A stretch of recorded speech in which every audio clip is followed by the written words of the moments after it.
আজকে এত গরম পড়েছে কি আর বলবো। আর এই গরমে ঠান্ডা ঠান্ডা কিছু একটা খেতে কিন্তু খুবই ইচ্ছে করে।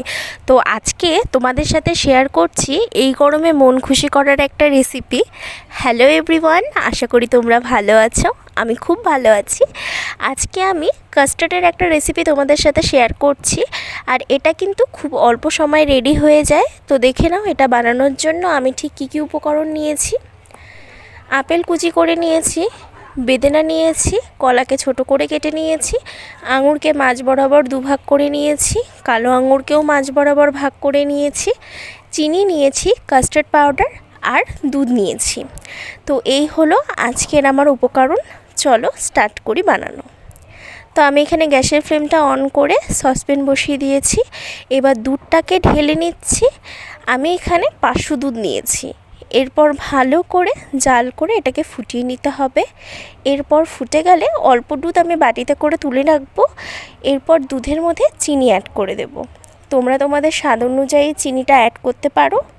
তারপর ভালোভাবে নাড়িয়ে মিশিয়ে নিতে হবে। দেখো আমি কিন্তু এখানে বাটারস্কচ ফ্লেভারের কাস্টার্ড পাউডার নিয়েছি। তোমরা তোমাদের পছন্দ মতো নিয়ে নিতে পারো। এই বাটির দুধটা কিন্তু হালকা ঠান্ডা করে নিয়েছি। এখানে 2 চামচের মতন কাস্টার্ড পাউডার অ্যাড করে নিতে হবে। আর এটাকে ভালোভাবে মেশাতে হবে যাতে কোনো গুঁড়ো গুঁড়ো ভাব না থাকে।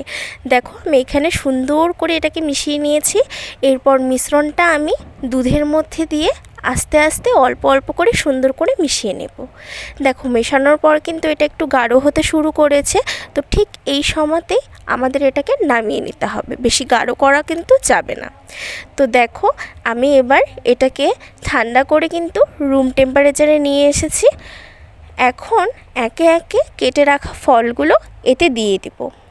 এখানে কিন্তু তোমরা তোমাদের পছন্দ মতন ফল দিতে পারো আর ড্রাই ফ্রুটসও দিতে পারো। আমি আজকে ড্রাই ফ্রুটস দেইনি।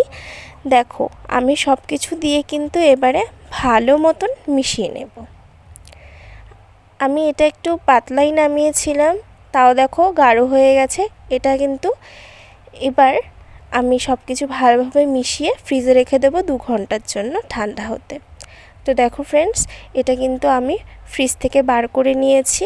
আর বার করার পর কিন্তু এটা একটু ফলগুলো থেকে যেহেতু জল ছেড়েছে, তো এটা কিন্তু একটা পারফেক্ট টেক্সচারে এসেছে। এবারে সুন্দর করে এটাকে আমি সার্ভ করে নেব। বাড়িতে কোনো গেস্ট আসলে তোমরা এভাবে বানিয়ে দিলে এই গরমে তারা কিন্তু খুব খুশি হয়ে যাবে। দেখো সবগুলো এইভাবে আমি সাজিয়ে নেওয়ার পরে কত সুন্দর লাগছে। সবাই কিন্তু কমেন্ট করে জানাবে আমার আজকের রেসিপিটা। ভালো লাগলে অবশ্যই লাইক, কমেন্ট, শেয়ার আর আমার চ্যানেলটা সাবস্ক্রাইব করতে কিন্তু ভুলে যেও না। আজকের জন্য এতটুকুই। টাটা।